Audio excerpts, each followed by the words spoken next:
Hello बच्चों, welcome back to study with MR. बच्चों आज जो है ना हम पार्ट 2 करेंगे, ठीक है, जो कि सत्ता के वैकल्पिक केंद्र चल रहा था हमारा चैप्टर नंबर 4, ठीक है। तो इस पार्ट के अंदर बेसिकली हमको डिस्कस करना है आसियान के बारे में, ठीक है, क्योंकि जो आसियान है ये भी जो है अमेरिकी वर्चस्व को चुनौती देने के रूप में उभर करके आ रहा है। सबसे पहले जो है आपको इसकी फुल फॉर्म बता देता हूँ मैं क्या है आसियान की। Association of south east Asian Nations जो है इसकी फुल फॉर्म है, ठीक है। और ये कौन से वाले क्षेत्र की बात की जा रही है यहाँ पर, बेसिकली ये जो है ये वाला जो आपका क्षेत्र है ना, ये इस वाले क्षेत्र में जो है देश है, शुरुआत में 5 देशों ने मिलकर के आसियान का गठन किया था और फिर बाद में जाकर के 5 और जुड़ गए और आज के समय पर टोटल जो है 10 जो है इसमें राष्ट्र हो चुके हैं आसियान के अंदर। अब चलिए जरा देखते हैं कि आसियान बनने की जो शुरुआत है बेसिकली हुई क्या, इसका हिस्टोरिकल बैकग्राउंड क्या था एक्चुअली में, ठीक है। तो देखिए जरा, जैसे कि आपका जब सेकेंड वर्ल्ड वॉर चलता है तो उससे पहले जो है ना ये वाला जो क्षेत्र है जो अभी मैंने आपको दिखाया, वो जो क्षेत्र है वो एशिया का एक ऐसा क्षेत्र है जो कि यूरोप और जापान का जो है ना बार बार गुलाम बना हुआ था, ठीक है। कहीं गुलाम को तो हम उपनिवेश कह सकते हैं, उपनिवेशवाद का जो है वो क्षेत्र शिकार हुआ करता था, ठीक है। और जैसे ही युद्ध खत्म हुआ, सेकेंड वर्ल्ड वॉर खत्म हुआ, तो इस क्षेत्र को जो है राष्ट्र निर्माण, आर्थिक पिछड़ेपन और गरीबी जैसी समस्याओं का जो है सामना करना पड़ता है फिर, ठीक है। और उसके बाद ही जो है आसियान का निर्माण होने का जो रास्ता है वो साफ होता है। वो कैसे कि उन जो सदस्य देश है आसियान के, उनको एक फीलिंग आई कि हमको जो है ना सुरक्षा, क्षेत्रीय सुरक्षा और आर्थिक विकास के पर्पज से, आर्थिक विकास के उद्देश्य से जो है ना हमको एक संगठित रहना चाहिए, हमको एक क्षेत्रीय संघ बनाना चाहिए। तो इन्होंने जो है क्षेत्रीय संगठन बना लिया, किसका, आसियान नाम रख करके, ठीक है। तो आपको याद होना चाहिए association of south east Asian Nations इसकी फुल फॉर्म है, ठीक है। तो चलिए जरा आपको यहाँ पर अब एक चीज़ दिखाते हैं कि उनकी स्थापना जो है वो कैसे हुई एक्चुअली में, ठीक है। इनकी जो स्थापना ये जो है 8 अगस्त 1967 1967 के अंदर बैंकॉक घोषणा पत्र के तहत हुआ था। इसको हम बैंकॉक डिक्लेरेशन भी बोलते हैं, ठीक है। तो जब भी बैंकॉक डिक्लेरेशन हुआ तो उस समय पर टोटल 5 ऐसे देश थे जिन्होंने आसियान की नींव रखी, या फिर कहें शुरुआती सदस्य जो थे आसियान के वो यही 5 देश थे। वो कौन से 5 देश थे? एक था इंडोनेशिया, मलेशिया, फिलीपींस, सिंगापुर और थाईलैंड थे, ठीक है। और फिर बाद में जाकर के 5 और जुड़ गए, वो भी इसी क्षेत्र के ही देश थे। वो थे ब्रुनेई, वियतनाम, म्यांमार, कंबोडिया और लाओस, ठीक है। और आज के समय पर जो है ना आसियान सदस्य जो संख्या है वो है टोटल 10, ठीक है। ये सदस्य संख्या आगे चल करके बढ़ भी सकती है, अभी कुछ कहा नहीं जा सकता, ठीक है। और एक चीज़ आपको यहाँ पर ध्यान रखने की कोशिश करनी है, जो वन मार्क्स के लिहाज से आपसे पूछा जा सकता है कि आसियान का जो सचिवालय, जो हेडक्वार्टर है वो कहाँ पर है। तो वो याद रखना जकार्ता में है। जकार्ता क्या है? जकार्ता एक राजधानी है जो कि इंडोनेशिया की राजधानी है ये, ठीक है। तो चलिए अब आपका अगला देखते हैं। अगली चीज़ है इसके अंदर आपको आसियान के रिलेटेड आपसे जो क्वेश्चन पूछे जाते हैं, जो टर्म्स है उसमें, वो बेसिकली चीज़ें आसियान शैली के बारे में आपसे कभी कभी 2 मार्क्स के अंदर जो है पूछ लिया जाता है कि आसियान शैली से क्या अभिप्राय है। तो देखिए आसियान शैली है क्या। आसियान जो शैली है ना वो अनौपचारिक विचार विमर्श करने, सहमति या सर्वसम्मति से लिए गए निर्णय तक पहुँचा जाए। बेसिकली जो है ना ये आसियान शैली की जो बात की जा रही है, एक ऐसी नीति बोल सकते हो आप, जो कि जैसे मान लो 10 सदस्य है ना, तो उन 10 के 10 सदस्यों को किसी मुद्दे के ऊपर यदि विचार किया जा रहा है, तो उस मुद्दे के ऊपर जो विचार किया जा रहा है, जो निर्णय लेने वाले हैं उस मुद्दे को लेकर के, उस चीज़ को लेकर के पूरे के पूरे सदस्य जो है ना सहमति बनानी चाहिए, सभी के सभी। मतलब यदि किसी एक राष्ट्र के भी जो है ना असहमति होती है किसी कार्य को करने के लिए, तो वो जो प्रस्ताव है ना वहीं के वहीं रद्द हो जाता है। और यही जो है ना खास बात है आसियान के बारे में, ठीक है। नहीं तो अक्सर आप किसी संगठन के बारे में देखोगे तो वहाँ पर क्या होता है कि बहुमत वाली प्रणाली जो है ना वो अपनाई जाती है। बेसिकली क्या मतलब है कि यदि कोई प्रस्ताव को पास करना है कि हमको ये प्रस्ताव लागू करना चाहिए कि नहीं करना चाहिए, तो इसके ऊपर वोटिंग्स होती है उन सदस्य राष्ट्रों के बीच में, ठीक है। और यदि किसी सदस्य राष्ट्रों के बीच में ज़्यादा, मान लो किसी के बहुमत में आता है कि हाँ हमको ये प्रस्ताव अपनाना चाहिए, और जो अल्पसंख्यक में वो कहते हैं कि नहीं अपनाना चाहिए, मान लो 2 या 3 बंदों ने बस बोला कि हमको जो है ना ये जो प्रस्ताव है हमें नहीं अपनाना चाहिए, तो ये जो प्रस्ताव है वो जो संगठन है वो अपना लेते हैं कि हाँ हमको ये प्रस्ताव करना है। लेकिन ये जो केस है ना, ये आसियान के साथ नहीं होता है। वो क्यों नहीं होता है? क्योंकि आसियान की शैली वहाँ पर जो है अपनाई जाती है। इसके अंदर क्या होता है कि सभी के सभी जब तक राष्ट्र सम्मति नहीं देते ना, सभी के सभी जो राष्ट्र सहमति नहीं जताते किसी प्रस्ताव को लेकर के, तब तक जो है वो काम होता नहीं है। और यहाँ पर देखिए लिखा भी है मैंने कि बहुमत से लिए गए फैसले जो है दूसरे के ऊपर जो है नहीं थोपे जाते हैं, ठीक है। और यही जो है एक बहुत खास चीज़ है जो कि आसियान को लेकर के बनाती है। और इसी चीज़ को जो है एक टर्म दिया गया आसियान शैली। तो याद रखिएगा 2 मार्क्स के अंदर जो आपसे ये क्वेश्चन पूछा जाता है आपके पेपर के अंदर, ठीक है। अब देखिए जरा, जैसे कि मैंने आपको जब यूरोपीय संघ बता रहे थे तो वहाँ पर भी मैंने आपको बताया था कि जो स्थापना के उद्देश्य होते हैं कुछ इस प्रकार के होते हैं, जैसे कि क्षेत्र का सामाजिक और आर्थिक विकास करना। और सेम जो है ना आसियान का भी जो है उद्देश्य, स्थापना का जो उद्देश्य है वो सेम ही है। तो आप सारे मिला जुला कर लिख सकते हैं, ठीक है। कोई ज़्यादा वो बड़ा इश्यू नहीं है, बहुत ईजी आंसर निकलता है इस चीज़ का, ठीक है। तो क्षेत्र का सामाजिक और आर्थिक विकास करना ये उनका उद्देश्य था। यूएनओ के सिद्धांतों पर चल करके शांति की स्थापना करना था, ठीक है। कृषि, उद्योग, व्यापार में जो है विकास करना था और इसीलिए जो है आसियान की स्थापना की गई। तो बेसिकली ये उद्देश्य वाले की पार्ट जो है बात हो गई। कभी कभार आपसे जो है क्वेश्चन पूछ लिया जाता है कि आसियान की स्थापना के उद्देश्य बताइए, किस लिए जो है आसियान सदस्य जो है एक साथ इकट्ठे हुए, ठीक है। तो ऐसे कुछ उद्देश्य जो है पूछ लिए जाते हैं कभी कभी। अब चलिए जरा आपको इसके झंडे की बात कर लेते हैं। जैसे कि आपने देखा होगा यूरोपीय संघ का झंडा था वो तो अलग था, और यहाँ पर जो है आसियान के झंडे की बात हम करने वाले हैं। यहाँ पर बेसिकली जो आसियान के जो झंडे हैं वो है 10 धान की बालियाँ। अभी बच्चों को नहीं पता हो 10 धान की बालियाँ क्या होते हैं, तो धान मीन्स होता है वो चावल का जो पौधा मान लो आप, ठीक है, जिससे चावल निकलता है उसकी बात की जा रही है, ठीक है। तो ये 10 धान की बालियाँ हैं जो कि 10 देशों की ओर इशारा करती है, ठीक है, इंगित करती है। और वो जो 10 धान की बालियाँ हैं तो वो एक ऐसा यूँ ना वृत्त आकार का है। जैसे पहले तो ये 10 धान की बालियाँ हैं टोटल, ठीक है, यहाँ पे 10 धान की बालियाँ होंगी और उसके बाद ये गोला बना रखा। तो ये जो वृत्त आकार है ना, ये आसियान का एकता का प्रतीक है। तो याद रखिएगा, आपसे पूछा भी जा सकता है पेपर के अंदर कि ये वाला झंडा जो है किस चीज़ का प्रतीक है, किस चीज़ का प्रतीक नहीं है, ठीक है। तो आप दोनों को दोनों जो है ना, ये आसियान का, ठीक है, सॉरी यूरोपीय संघ का और आसियान का झंडे के बारे में थोड़ा जो है कंपैरेटिव चीज़ जो है देख कर चलिएगा। जैसे कि यूरोपीय संघ के अंदर जो है 12 वो है सोने के सितारे हैं, ठीक है। यहाँ पर 10 धान की बालियाँ हैं, ठीक है। यहाँ पर जो है वो उद्देश्य क्या है इसका, किस चीज़ को लेकर के, किसका मतलब किसका प्रतीक है, और आसियान का जो झंडा है वो किस चीज़ का प्रतीक है, इस चीज़ को लेकर के आप थोड़ा डिफ्रेंशिएट करके रखिएगा, ठीक है।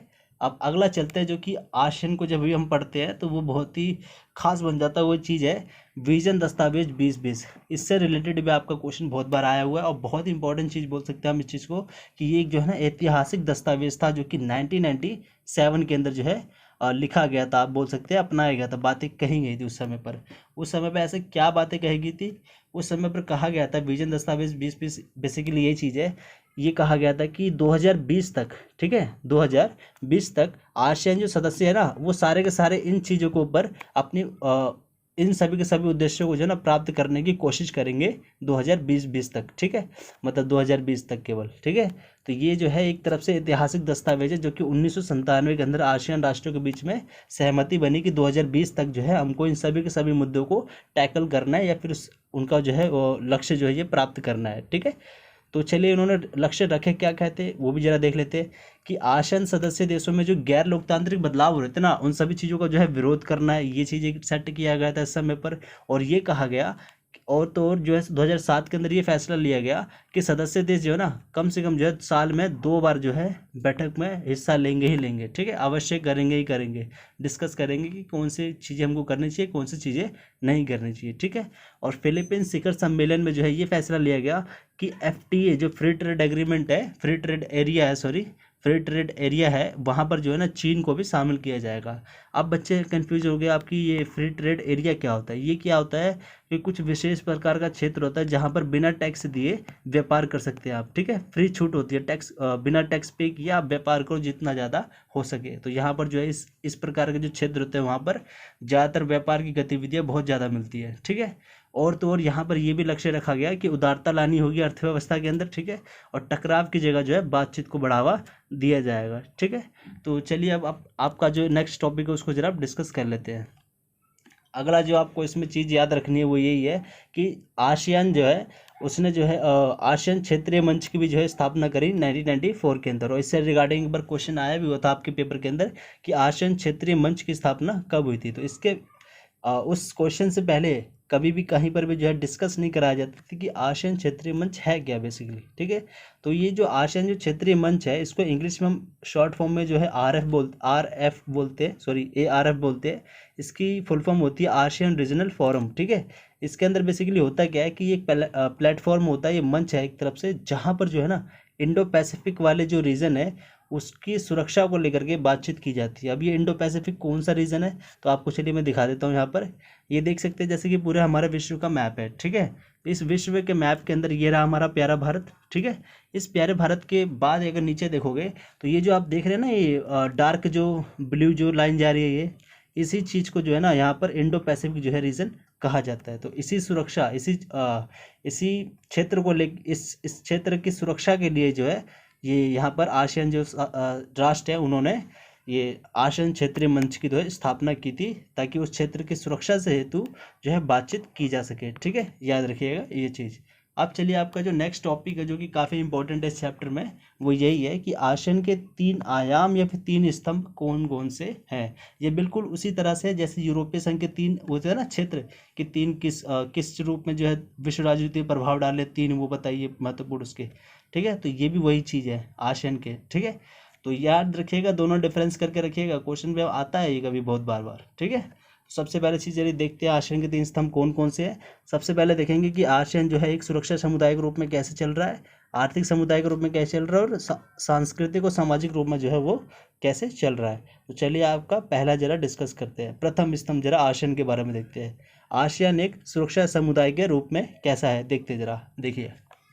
1976 के अंदर कुआलालंपुर घोषणा पत्र में आसियान को जो है ना शांति, स्वतंत्रता और निष्पक्षता का क्षेत्र जो है बताया गया। बेसिकली एक चीज़ याद रखिए, कोई भी शक्ति जो है ना वो एक तरफ हार्ड पावर को शो करती है और एक होता है सॉफ्ट पावर, ठीक है।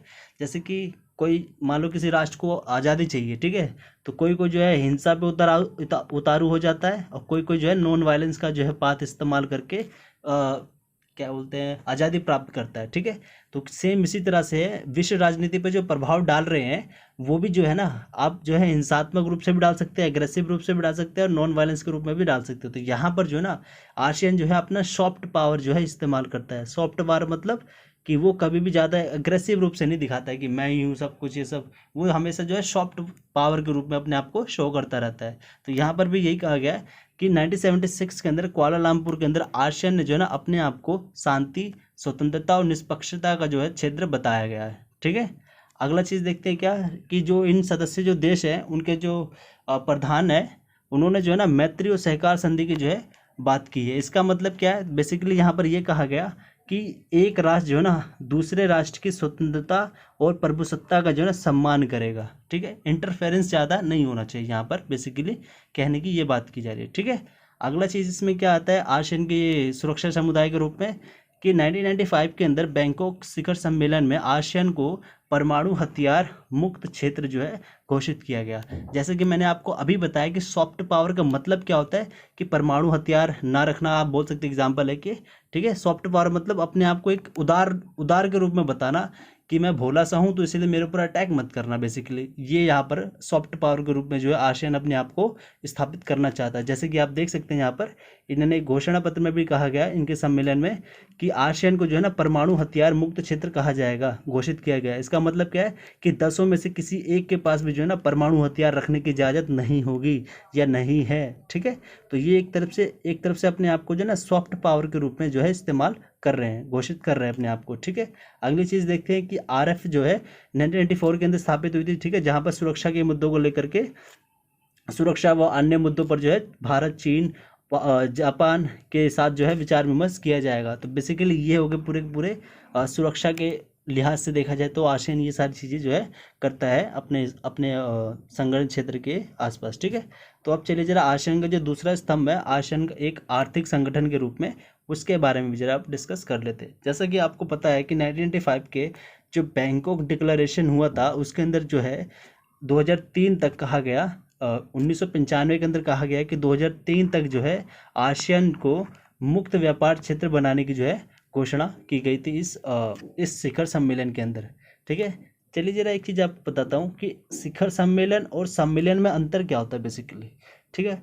सम्मेलन के अंदर बेसिकली मतलब ये होता है कि राष्ट्र का कोई भी व्यक्ति वहाँ पर जा सकता है, कोई भी व्यक्ति नहीं, जो ऊंची पोस्ट पर वो जा सकता है, ठीक है। और शिखर सम्मेलन का बेसिकली मतलब होता है कि राष्ट्र का जो सर्वोच्च है ना, जो सर्वोच्च प्रधानाचार्य होगा, जो सर्वोच्च व्यक्ति होगा, केवल वही जाएगा। सपोज यहाँ पर मीटिंग होती है, ठीक है, इस मीटिंग के अंदर, इस मीटिंग का नाम रखा गया बेसिकली ये शिखर सम्मेलन हो रहा है, मान लीजिए आप शिखर सम्मेलन हो रहा है, तो यहाँ पर जो है भारत जो है अपने ये विदेश मंत्री या वित्त मंत्री को कभी नहीं भेज सकता, क्योंकि ये शिखर सम्मेलन। तो यहाँ पर जो है या तो पीएम जाएगा या तो हमारा प्रेसिडेंट ही जाएगा, क्योंकि ये शिखर सम्मेलन का मतलब ही यही होता है कि हमेशा जो है उच्च वार्ता हो रही है, तो यहाँ पर उच्च लेवल के जो प्रधानाचार्य, जो हेड है हमारे कंट्री के, केवल वही लोग जाएंगे, ठीक है। और यदि यहाँ पर सम्मेलन हो रहा है, केवल मान लीजिए यहाँ पर केवल सम्मेलन हो रहा है, तो इस सम्मेलन के अंदर विदेश मंत्री हो गए, हमारे वित्त मंत्री हो गए, कोई भी जा सकता है, ठीक है। तो यहाँ पर यही बेसिकली अंतर होता है शिखर सम्मेलन और सम्मेलन में, ठीक है। तो यहाँ जैसे कि आपको बताया जा चुका है कि 1995 के बैंकॉक शिखर सम्मेलन में कहा गया कि 2003 तक जो है आसियान को मुक्त व्यापार क्षेत्र बनाएंगे, ठीक है। अगली चीज़ क्या है कि जो आसियान है वो पूंजी, श्रम और अन्य सेवाओं में जो है उदार नीतियाँ अपना रहा है, ठीक है। काफ़ी इंपॉर्टेंट चीज़ है यहाँ पर कि उदार नीतियाँ अपना रहा है, काफ़ी बोलते हैं ना लूज दे रहा है, मतलब ज़्यादा उदारवादी नीति अपना रहा है, बेसिकली यहाँ पर कहने का मतलब यही है, ठीक है। अगली चीज़ क्या है यहाँ पर, आर्थिक रूप से अगर आसियान को देखें तो 1995 का जो बैंकॉक शिखर सम्मेलन हुआ, तो वहाँ पर ये फैसला किया गया कि चीन, दक्षिण कोरिया, भारत और जापान के साथ जो है ना लगातार संवाद किया जाएगा, डायलॉग रखे जाएंगे, बातचीत जो है उनके साथ भी जो है जारी रखी जाएगी, ठीक है। तो ये कुछ आर्थिक जो आर्थिक बोल सकते हैं हम पहलू हैं जो कि आसियान अपना रहा है, ठीक है। तो चलिए आपका अगला स्तंभ देखते हैं आसियान का, वो है तीसरा स्तंभ, आसियान एक सामाजिक सांस्कृतिक समुदाय के रूप में, ठीक है। आसियान एक जो है ना, वहाँ पर बोल सकते हैं बहुत सारी संस्कृतियाँ पाई जाती है, ठीक है। तो वहाँ जो आसियान के जो देश हैं सांस्कृतिक गतिविधियों को हमेशा जो है बढ़ावा देते रहते हैं, ठीक है। और दूरसंचार सेवाओं को जो विस्तार करके वो लोग सांस्कृतिक कार्यक्रम को जो है ना प्रसारित करते जाते हैं, ठीक है।